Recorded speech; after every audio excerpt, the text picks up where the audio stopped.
billionaire if he just invested that money into education, public health, some mental health facilities. He would do way more for Gotham than just going around and like beating the shit out of people. Yeah. Because most of the people he beats up, you got your crazies, you got your scarecrows and your jokers, but most of them are just like some guy who is mentally ill.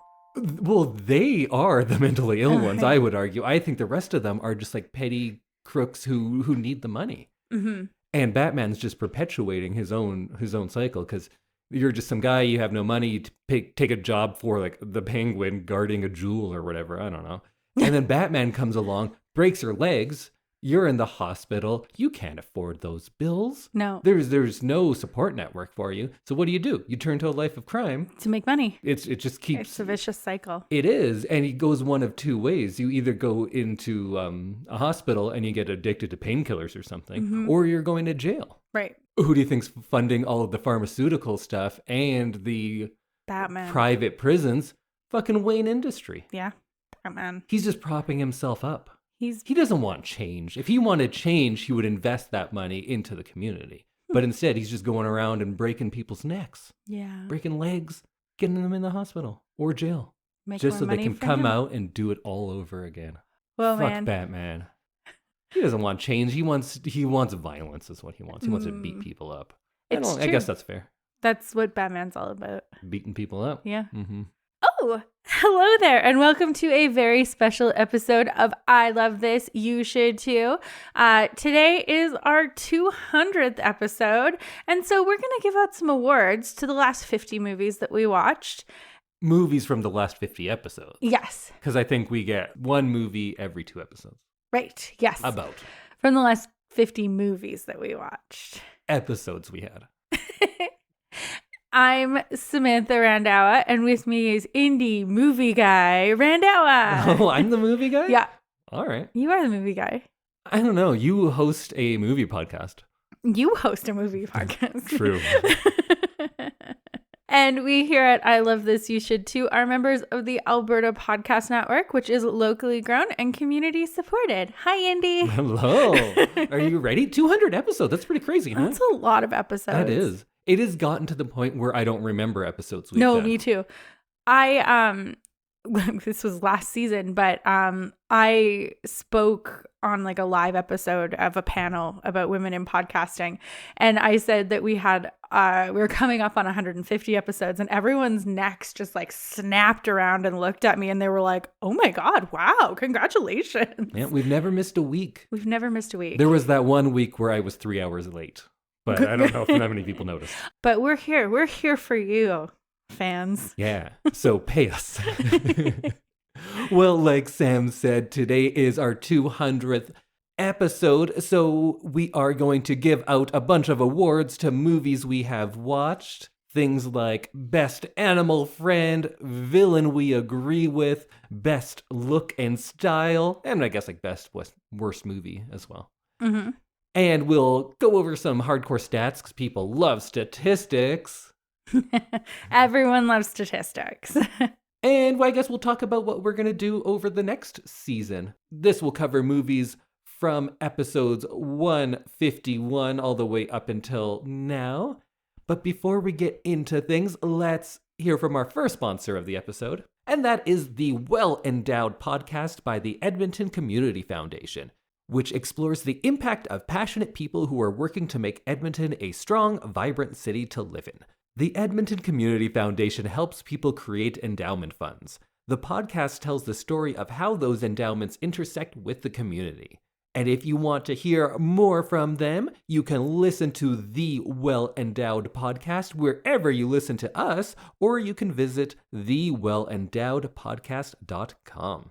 All right, Samantha, let's get into it. And to review the movies we are going to be covering, or may cover, this season I picked Seven Samurai, Citizen Kane, The Day the Earth Stood Still, A Christmas Story, The Iron Giant, Jaws, Ed Wood, A Nightmare on Elm Street, My Fair Lady, and Nosferatu.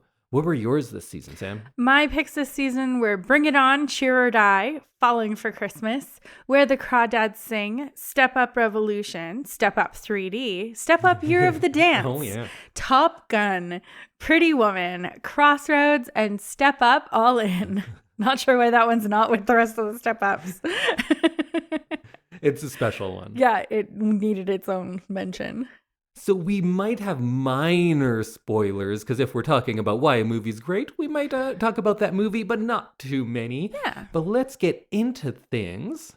The first thing that was really interesting to me was our average years of movie released. Okay. Do you want to guess what yours is? 2019. 2013. Oh. And your two oldest ones being the two movies you hadn't seen yet, but I had recommended to you. Right. That would have skewed my... That brought it down a little bit. Pretty Do you want to Woman. guess my average year? 1980. 1966. It doesn't surprise me. That's pretty old, though. True. Because I had a few 40s and the 120s movie really brought it down as well. True. So there is an average difference in the movies we choose by 47 years. That really defines us. A little bit, yeah. That makes a lot of sense to me. One that surprised me is our average run times of movies, yours just being 106 minutes and mine being 120. Those are some, it's not even 90 minutes, is it? 120 is Oh my not God. 90? Please delete that. No, well, now it's really definitely dumb. staying in. So mine is 120 minutes, yours is 106, and mine, I have a lot of shorter movies than you do, but I also had Seven Samurai, which was something like 280 minutes, so that kind of skews mine. True. If I'm going to torture you with a movie, I don't want it to be long. I definitely had some long ones, like My Fair Lady was in there too. So we're not going to talk budget and box office nearly as much because I had a lot of really old ones and foreign ones where we don't really have the numbers. And you had a lot of streaming picks. But for our highest budget, there isn't anything that was so high. I think the Iron Giant at 50 million, which is not high at all. Huh. And then I'm surprised a bunch of step ups are next for highest budgets. Oh, yeah. Those are ones that got more money as they kept going. So you get some high budget there. And for box office, too. Like, there are, of course, a few big giant hits. Like, Jaws made $472 million. Pretty amazing. Woman made $464. Top Gun, $357. But what is consistently high, Step Up. Step Up 3D, 160. Step Up Revolution, 140. Like, those Step Up movies just print money. Yeah. I'm shocked. And we get down to our lowest reported number was Citizen Kane because it was kind of boycotted by, and we talked about that in that episode. Right. So it did not make much money. We didn't do many foreign movies this year. You had one, Step Up Year of the Dance from China. Yes. And I had Seven Samurai from Japan. And Nosferatu is German, but the rest of our stuff was American. Yeah. A lot of American content this year. Are you saying we need to diversify for next season? Well, you did a good job because I think this was maybe your first non-English language movie you picked. True, yeah. I, however, usually pick a few more and didn't this time because even my German movie didn't have any German language in it because it was silent. True. What do you think your average IMDb rating for your movies would be? It's out of 10? Yes. 6.5. Very close, 5.9. Okay. What do you think mine is? 8.7. Ooh, a little off, 7.9. So not so different. Mine are rated by those people at least a little higher. The lowest being things like Bring It On, Cheer or Die, which actually I thought was kind of fun. Falling for Christmas, Step Up All In. And the highest being things like, we wouldn't be too surprised, Seven Samurai, Citizen Kane, Jaws, Iron Giant, Nosferatu. Makes sense. Some big classics in there. And Iron Giant, which is kind of a cult classic itself. What do you think your average Rotten Tomatoes score is? Oh, God. And that's out of like 100. It's a 100, percentage? yeah. Okay. 35%. 48. Oh, okay. That's better than I expected. What do you think mine is? 78. 94. Whoa. You win. The highest being Seven Samurai with 100 and Citizen Kane, Jaws, Nosferatu, Iron Giant. It's all kind of the same stuff up top. And at the bottom, Bring It On, Cheer or Die. Again, that's a good movie. I think that's good. Where the Crawdads Sing Next. That is surprising over Step Up All In and Falling for Christmas and Crossroads. Crossroads is one of your higher ones, actually. That's odd because I assumed that it was kind of a joke of a movie. Like, it's not. It tried something good. It did. It just didn't really work out. I just thought Where the Crawdads Sing would be just like a little bit higher rated because it's like based on a book and it's a little bit more serious. But okay, fine then. And then these are some of my favorite ones. What do you think you rated my movies? Movies I chose. What's your average rating? 7. 7.4. Whoa. So you liked my movies, not as much as maybe last season. Right. I do tend to rate your movies higher than mine, so I'm excited to hear the opposite score. Your highest rated movies were ones that were picked by me. Things like My Fair Lady, Citizen Kane. You liked that, huh? Good. A Nightmare on Elm Street. I like that. Oh, you like that. Good. I didn't think you liked it at the time. I liked it. It was nice. It was nice. What do you think you rated your own at if you rated mine 7.4? Probably like a 4. 4.75. I knew it. I always rate yours higher than mine. Your lowest rated movies were Step Up Revolution, Crossroads, and Step Up All In. Yeah, I stand behind that. I agree. It's definitely the trend of I pitch things for the podcast and then end up just liking your movies better anyway. What do you think I rated my movies that I picked? 7. 8.4. Oh. You tend to guess low, but I usually pick movies that I love because of, the name of the podcast. Oh, right. I still haven't figured out that formula. It's loose. It's loose. And some of my highest rated were Nosferatu, Pretty Woman, Citizen Kane, Nightmare on Elm Street, Seven Samurai. All pretty good movies. No 10s this season, though, hey? Oh, we'll get to it. Okay. Because I don't want to give away, because we will pick our best movies. Okay. And what do you think I rated your movies at? 5.5. 4. Being things like, kind of the same ones. Falling for Christmas, Step Up Revolution, Step Up All In. So, some repeats. We agreed. Not great. Not great. But that's not what I try to bring to this podcast. Although sometimes it is fun to bring that, like when we do things like burlesque. Yeah, that's why I'm trying to bring interesting, fun things to the podcast that maybe I haven't seen or thought were really good a long time ago. All right, should we get into some awards? Yes. Well, let's start off with the Toto Memorial Award for Best Animal Friend. What do you got, Sam? So I picked 3 for this one and awarded 1. So my honorable mentions are Jaws, Goose from Top Gun. Easy. And is the next one your winner? Yeah. So I want to talk about those 2 first, because Jaws, I think, would be a terrible animal friend. He would try to eat you. Yeah, that's why he didn't win. Fair.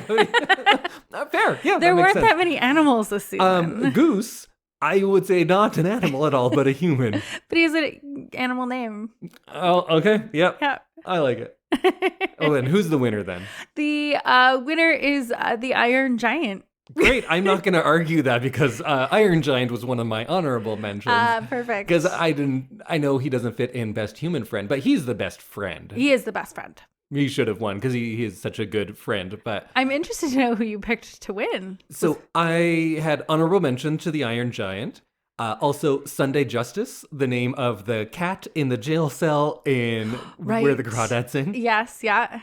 Bela Lugosi's dogs in Ed Wood. He has those 2 dogs that are always in his lap. Oh, yeah, that's right.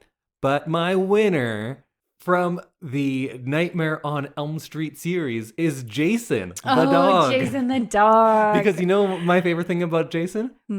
He gonna get wild. Jason gonna get wild. Yeah. You pull him into one of your crazy-ass dreams, he gonna get wild. So wild. Jason's so wild. So Jason the dog, my winner this year. Nice. So our second category is Best Human Friend.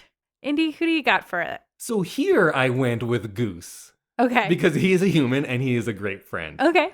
I have Kanbei from Seven Samurai, who is kind of a leader, a father figure, all-around good guy. Vivian from Pretty Woman, because she is just a breath of fresh air wherever she goes. And I looked at this as not who had the best friendship on screen, but who would I most want to be my friend? True. But the winner, as portrayed by Johnny Depp in the film by the same title, Ed Wood. Because Ed Wood in this movie is an eternal optimist, a bit of a weirdo, a very accepting guy, and he just wants everyone to have their place in the world.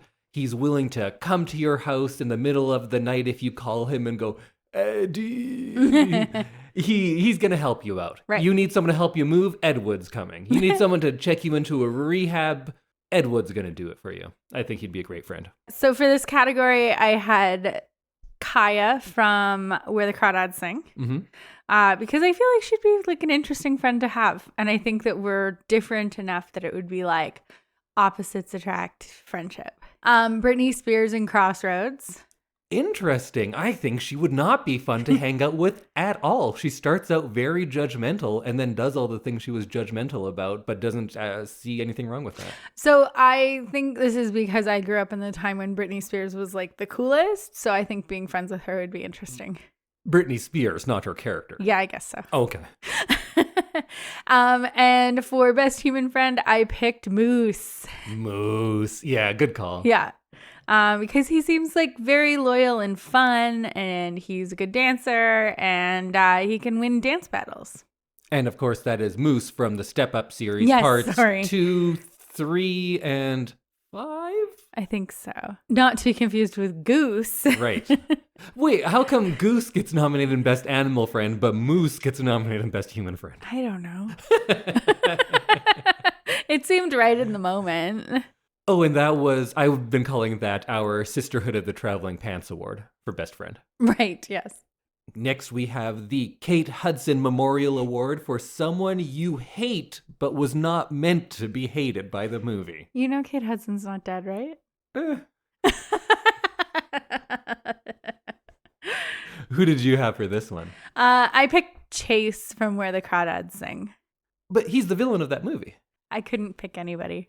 Who do you have? So at first I thought the parents of Elm Street.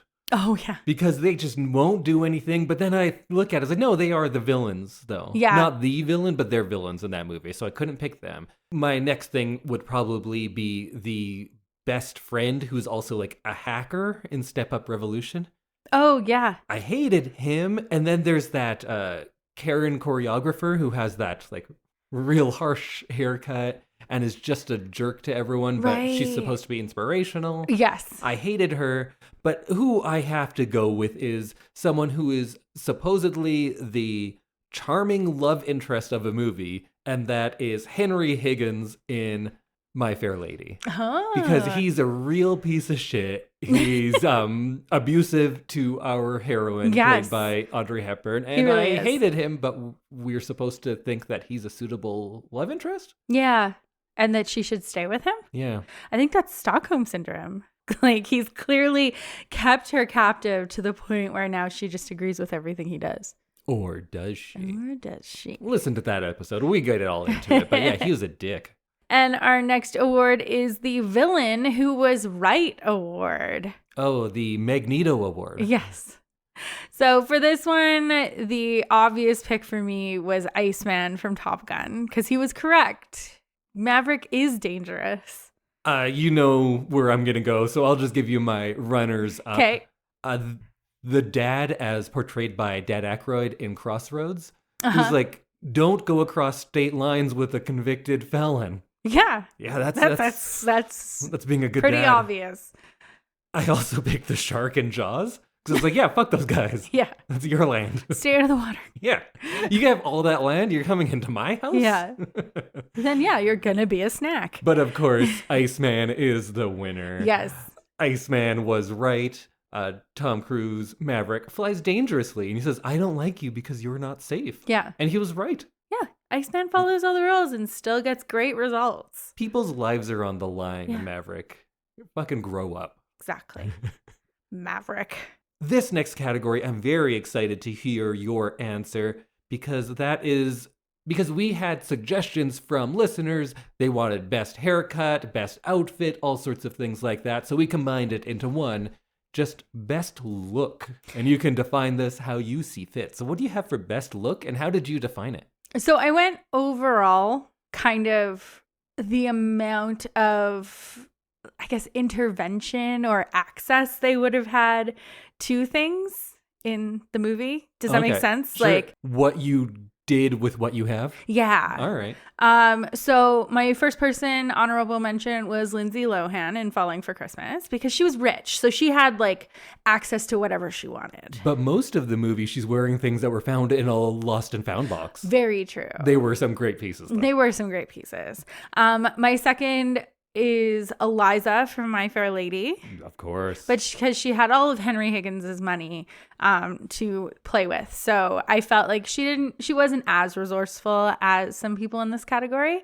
But my number one win for the best look in a movie is Kaya from Where the Crawdads Sing. Because she was like literally living out of a church donation bin. And she's just finding these like really cute cardigans like in the mud or something. Yeah. And her hair looked great.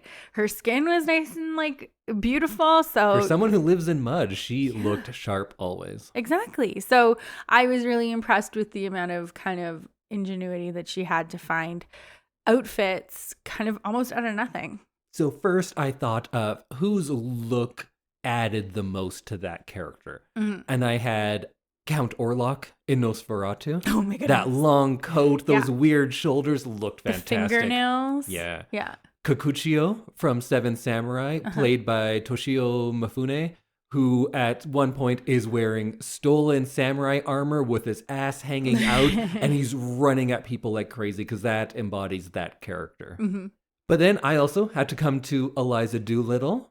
But as my winner, I went with who was inspired most by Eliza Doolittle, and that is Vivian, as played by Julia Roberts in Pretty Woman. And if I had to pick one outfit, you'd think, oh, that fantastic red gown? No, I'm going to the one that was directly taken from a scene from My Fair Lady, and her polka dot outfit with the hat when she goes to watch polo. Oh, I did like that outfit. That's a very cute, classic outfit. And classic because of this movie. People started making that dress all over the place after it came out. Yeah, polka dots. Brown and white polka dots, which is like odd combination. And then it just works. Yeah. Especially for someone with red hair. Yeah. I was like, I don't know if that's going to work. And it does, everyone. Exactly. Go watch Pretty Woman. What do you think we should name the best look category? The My Fair Lady Award? Yes, maybe. I think so. Or the Eliza Doolittle Award. Too many of our categories are going to start being named after Audrey Hepburn. True. But is that can a bad there thing? Ever be too many? I was going to say, is that a bad thing, really? Let's go on to our technical categories because we do have technical categories, but just barely because we have one for audio and one for visual. So let's go to our The Conversation Award for Best Audio. So my nominees are The Day the Earth Stood Still, because I love the score of that movie. It's so theremin-y and so 50s and so sci-fi, and it's prototypical of that. I also went with Nosferatu, which is odd because it is, in fact, a silent movie, but then you have to depend on the score so much. The score was incredible. And the original Hans Erdmann score is fantastic, so I picked that, but my winner, it's going to be going back into the danger zone, and I got to go with Top Gun. Because first of all, that synthy score that goes throughout with the Top Gun anthem is great. We get those same songs played many, many times, but I loved them with Take My Breath Away and Danger Zone, the ridiculousness of Playing with the Boys, and then the sound mix. Yeah. Like listening to those jets go by, it was great. And the jets kind of went with the synthiness. It all kind of fit together, which is, I agree with you on that one. That's a good one. So my honorable mention for audio is Where the Crawdads Sing, because I felt like you really get the sound of the marsh. And the score for that was really solid. I forget the name of the composer, but it's Canadian, and they did good work. Plus, you had a Taylor Swift song in it. There's a Taylor Swift song in it. I thought it really enhanced the mood, the sound of the movie. And it really helped you feel like you were in the marsh with Kaya. But I'm going to have to give it to one of my favorite musicals ever, My Fair Lady. You know what? I don't know how I didn't think of My Fair Lady. It's a fucking musical that I know all the words to. That's a good call. Yeah, absolutely. I know pretty much all those songs off by heart. I could probably sing it all for you right now, but I think it's just a musical that has transcended the ages. Absolutely. That is the right choice. I could still make an argument for Top Gun, but that is definitely should have been thought of by me. I'm shocked My Fair Lady was not in your picks. Sometimes we were putting this together just like a half hour ago, and I kind of overlooked a few things. True. I think and Audrey that Hepburn is is one of them. rolling in her grave. No, don't say that. Well, let's go into the Blade Runner Memorial Award for Best Visuals. Yes. What'd you have for that one? So my honorable mention is Top Gun, just because you got some incredible shots of planes flying and doing things that I didn't know planes could do. And but I have to give it to Where the Crawdads Sing, just for transporting us into that magical world. That was a very beautiful movie. Yeah. But it didn't make my list because we had some real all-time greats in this one. Honorable mentions to Nightmare on Elm Street Part 1. Uh-huh. Fantastic. It's kind of expressionism by way of the 80s. Seven Samurai, the camera movement in that movie, like you could write papers on, and I'm sure many people have. Nosferatu. That movie needs such strong visuals, and they achieve it. Everything could be an oil painting. There's so many things that look great in that. But I gotta go with a very typical answer. Citizen Kane. It invented so many of those things, and it's rare to be the first to do it and also kind of nail it right at the beginning. And I'm not going to get into it because it's a very long discussion, so you can listen to our episode on Citizen Kane, but it is a visually beautiful movie that had so much thought and time put into the composition of every second of it, and it shows. Yeah, Citizen Kane, I did think about that one, but I went newer, as usual. Okay, do we have a name for worst couple? The Worst Couple Award? I've been calling it the Rhett and Scarlett Award. Yes. So for Best and Worst Couple, I had Lucy and... Wait, Best and Worst? Oh, no, for Worst Couple, okay. Sorry. I had Lucy and Ben from Crossroads. They just didn't make any sense and just shouldn't have been together. For Worst Couple, I gave it to Kaya and Chase from Where the Crawdads Sing, because he's an awful person. Fair. Yeah. And then I guess we won't spoil it, but listen to that episode. And then the way it ends up, you're like, yeah, okay. Yeah, exactly. So my worst couple nominees are those two best friends in Step Up Revolution. That guy that's a hacker. I just really hated that guy. I hated their interactions. Their friendship made no sense to me. I have Quentin and Rooney Mara's character in the remake of Nightmare on Elm Street. Yeah. Because it doesn't make sense that they like each other. It doesn't seem like they like each other. And every time she said his name, because she doesn't say Quentin, she goes, Quentin. Yeah. It bothered me so much. And my winner is one that you referenced, and that I have it as Britney Spears and That Guy. And that is from Crossroads. Lucy and Ben. Yeah, she is in high school. He is a convicted felon, and we're like, yeah, that's cool. And he's convicted of transporting a minor across state lines. Which then he goes ahead and does again. Yeah. She loses her virginity to him in overlooking a bunch of people in that window. Oh, yeah. Yeah, that's not a good relationship. No, that's awful. Well, how about best couple? Do we have a name for this one? Should it be the Han and Leia Award? Yeah, I think so. My nominees are from Pretty Woman, Richard Gere and Julia Roberts, because I feel like that is one where it seems like it's going to be one-sided. One person has all the power. He's literally paying for her. And they do a very good balancing act to show that that is not the case of the power dynamics because of Vivian's strength. But again, we don't need to get into all that. But they're well matched. I gave them an honorable mention as well. And then my other honorable mention is Maverick and Iceman, because I wanted them to kiss at the end, and they had a great chemistry together, I thought. But they can't win because they didn't get together. They had a lot of like long, meaningful stares at each other too. Best potential couple, I guess. Best potential couple. And then out of all of the movies we did, I'm sure there's lots of love stories. My best couple only featured on screen for like 5 minutes, and that is Meg Ryan's character, whatever her name is, and Anthony Edwards' Goose in Top Gun. Because the few minutes we see of them on screen, you know everything about them. You know that they share everything. You know that they're lots of fun. You know that their family means everything to them, and that they're very, very much in love. So I love those two. Yeah, I like that. I had to give it to Kaya and Tate from... Wow, Crawdads is sweeping your award. Yes, I really like like that movie. Did you? Because it says differently on this chart when you rated it. My numbers aren't a good representation.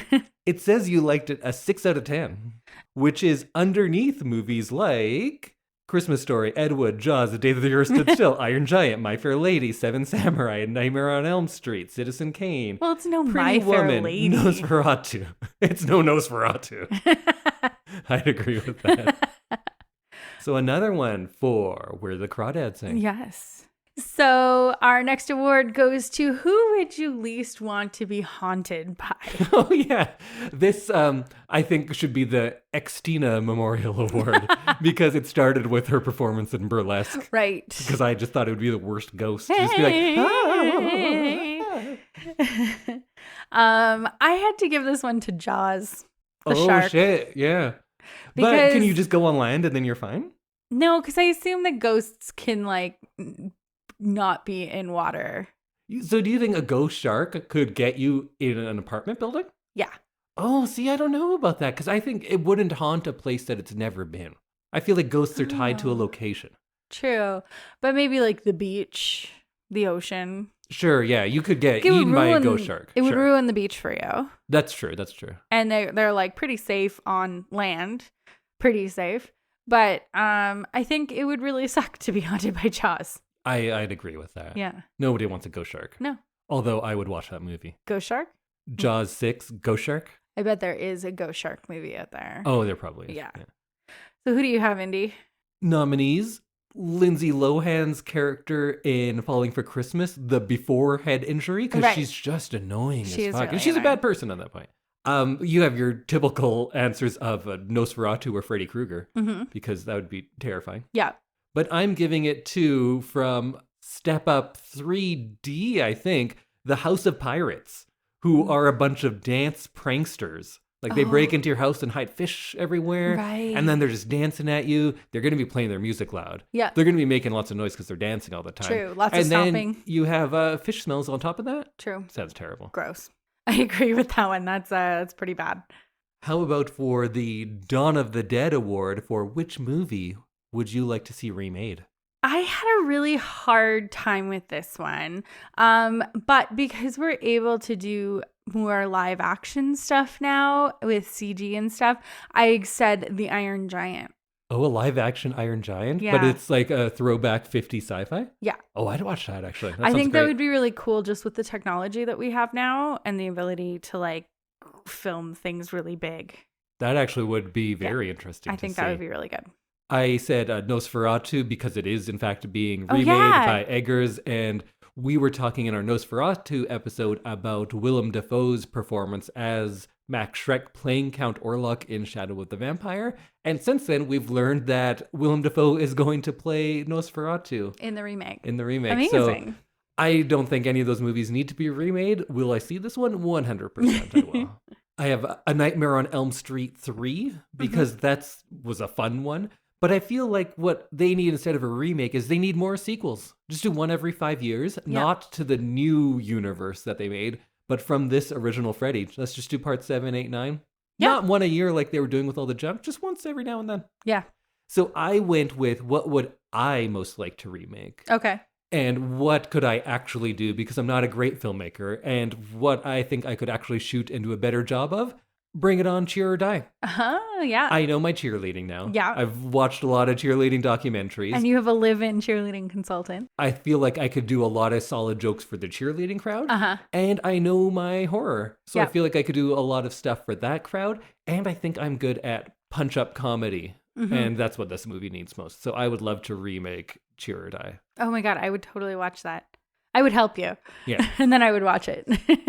Wow, we have so many categories. How about for the Jimmy Fallon Award for Worst Performance? We got some, this is tough contention in this one, I think.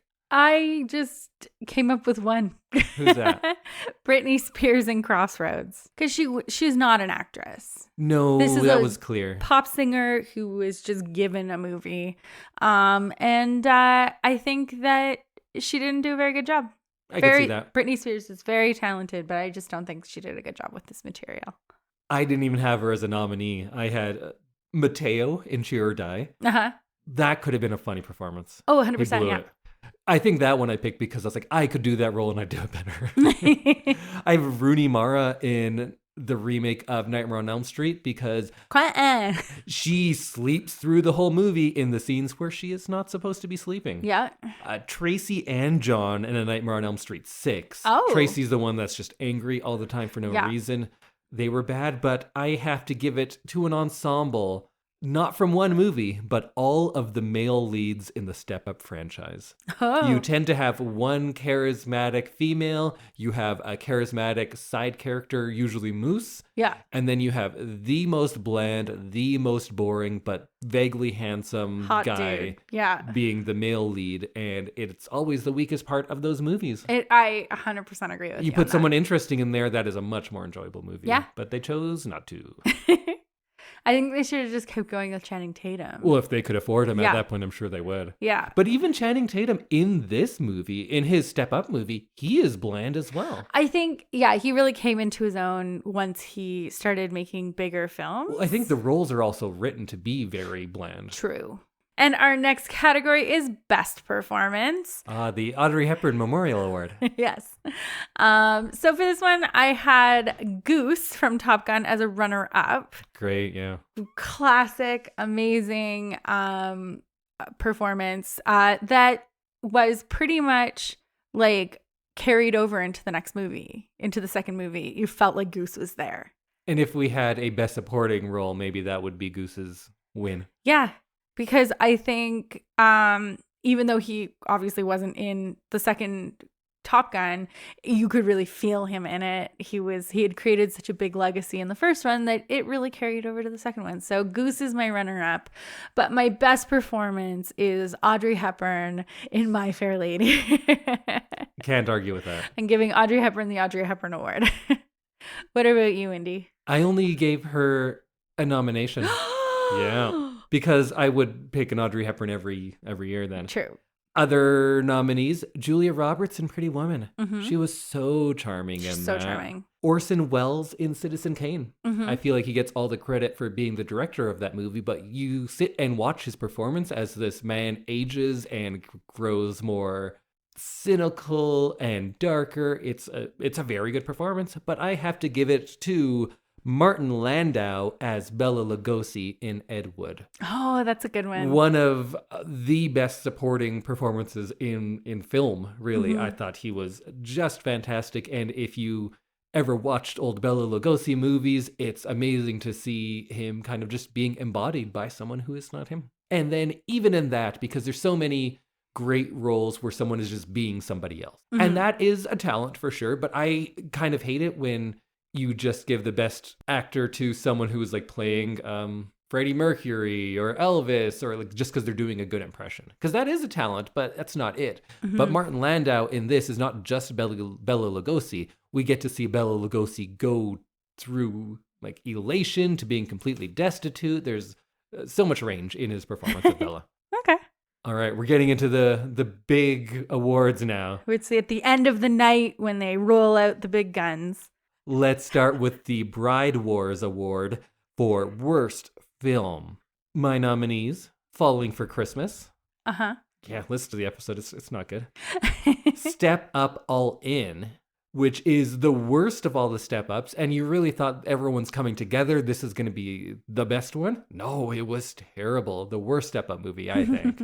But my winner, A Nightmare on Elm Street 5. Oh. A Nightmare on Elm Street is great at its peaks and terrible at its worst, and that is the worst. 5 and 6 are both terrible.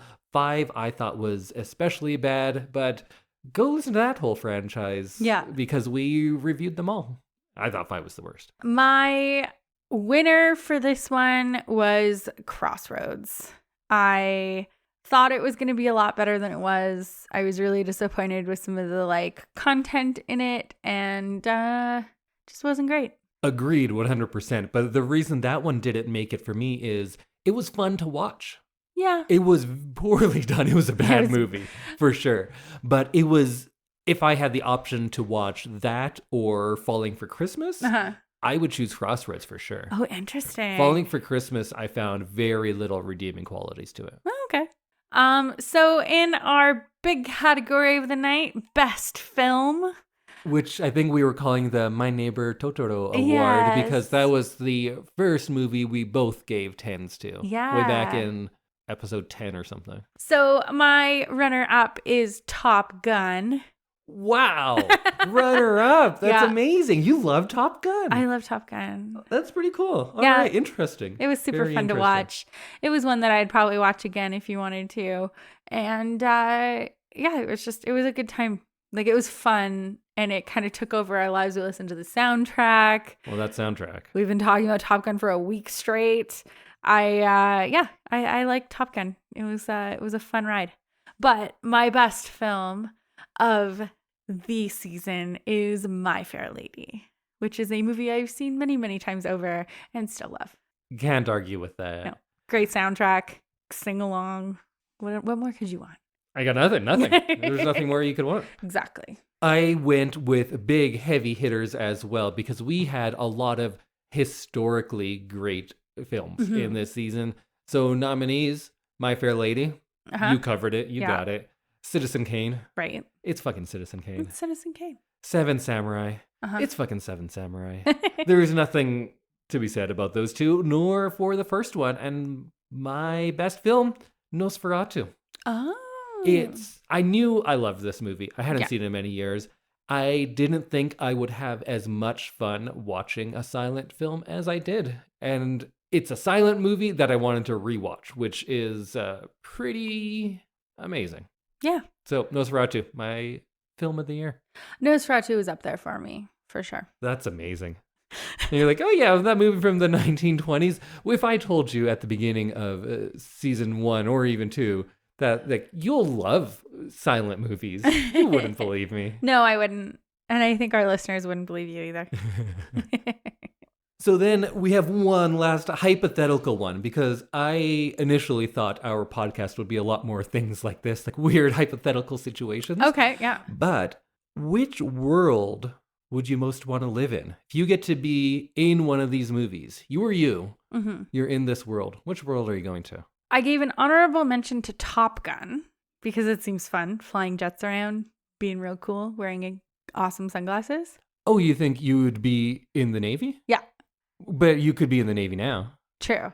I don't think you're going in the Navy, though. No, but that world, in that class of the Navy, not just Oh, so you are in the movie. Yeah. I took it as you're just in the world. You're you. No. So it would just be you're living your life here, but the Cold War is not as cold.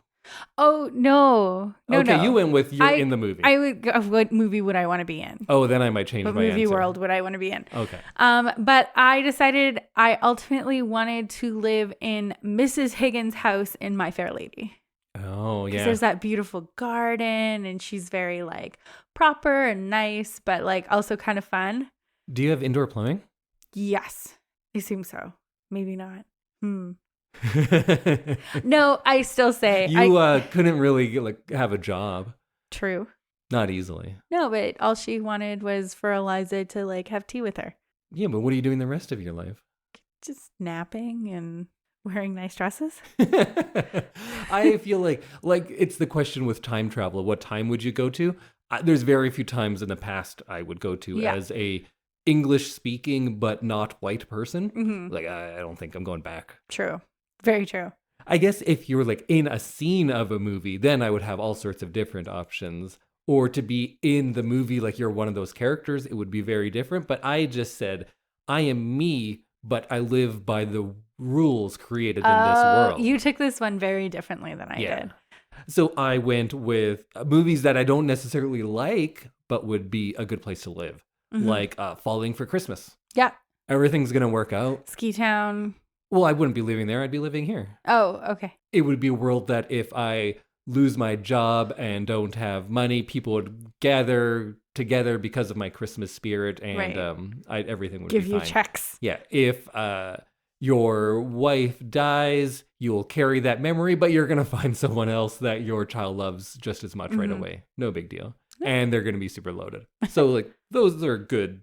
That's a good world to live in. Yeah. The Step Up sequels, because instead of violence, people just dance at each other. Yeah. So I wouldn't need to dance much. No. I would dance more, and that would be fun. Yeah. And there wouldn't be shootings in the street. There would be like dance battles. True. That's pretty good. Yeah. Yeah, I could see that being a good place to live. But I went with Where the Crawdads Sing.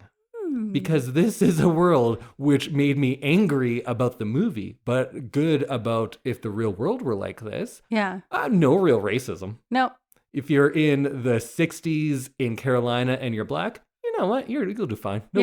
Someone's a little rude to you. Yeah. They're as rude to you as people on the bus are to me now. So if that was in the 60s by now, wow, we would be doing pretty good. True. And the only people that get away with murder are like people who deserve to be murdered. Then you're like, yeah, okay, that's fine. Yeah. It's all, and justice is somehow cosmic and everything works out for the best. Yeah. So that seems nice. And you like never struggle. And if you are a child who lives in a swamp, you know what? You're going to do great. You'll be a professional author. You'll look great all the time. You'll be a great artist. Yeah. And the only way things go bad for you is if you're a really bad person. Yeah. And I think I'd do well in that world. Yeah, I think so. And I think you'd like living in a small house in the woods. No, but I'd be living here. Oh, right. But I'd be doing much better because that was 60 years ago. Mm-hmm. So our world would have very little injustice to it. But as a movie, you're just like, oh, so racism never happened? You historical movie? Yeah, true. Very true. So that's why I'd go there. I like that. So now we are going into our, fifth season? Is that what we're calling this? Season 5. What are we going to do in the 5th season, Sam? I think we're going to do more themes this season. So we've picked out a few themes, stuff like favorite Disney movie, musicals, Shakespeare was floated as an idea. I think we can tease what we're doing next right now. Yes. Because we are going to do stuff from the 2020s. Yes. I'm going to do some new things and it'll be hard for me, but I think you'll be comfortable. I'll be okay. I'm sure I can find something that I liked.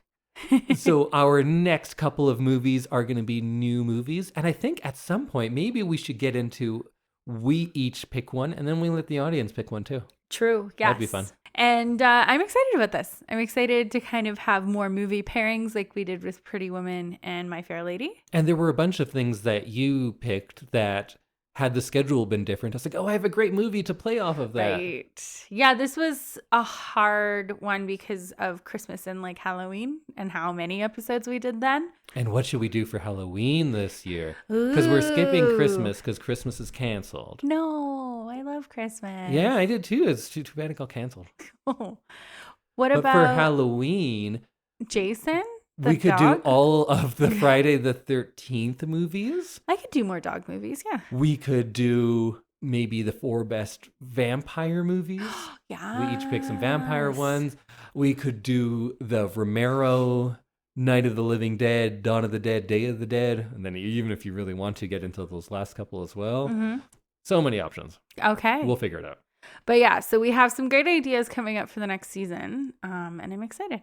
And if you have ideas, tell us because we'll just do it. Yeah, It's that easy. Very true. We do pretty much anything that our fans will tell us to. A couple of these categories. I think many of these categories were from the. Yeah, absolutely. And it's not like we have so many fans that we'll have a huge backlog. No, there's like 6 of you out there. And our second sponsor of the episode is Park Power, your friendly local utilities provider in Alberta, offering internet, electricity, and natural gas with low rates, awesome service, and profit sharing with local charities.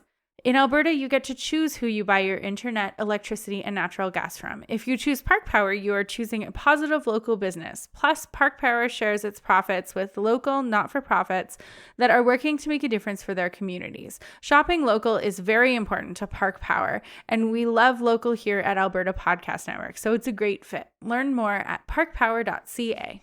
All right, well, that brings us to the end of our 200th episode. How do you feel, Sam? Like we've done 200 of these. It feels like it? You're like, oh God, it feels like it. No, it's fun. I feel excited for the upcoming season. Rather than looking back, whenever we get to these anniversary ones, I'm like, oh, and next we're going to do this and this and this. And I get excited about that. And it makes me want to do this podcast again. Because sometimes I'm like, meh. Sometimes it's lulls and highs. Yeah. But I'm excited to kind of introduce a slightly different format for picking movies.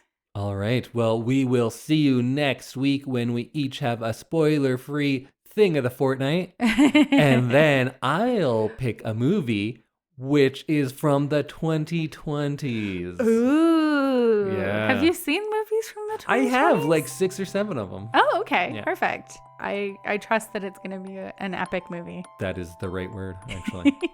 All right, we will see you next week and the week after that for something epic. Here's to another, 200 episodes? Yeah. Yeah, like 17 at least. Bye, everyone. Goodbye.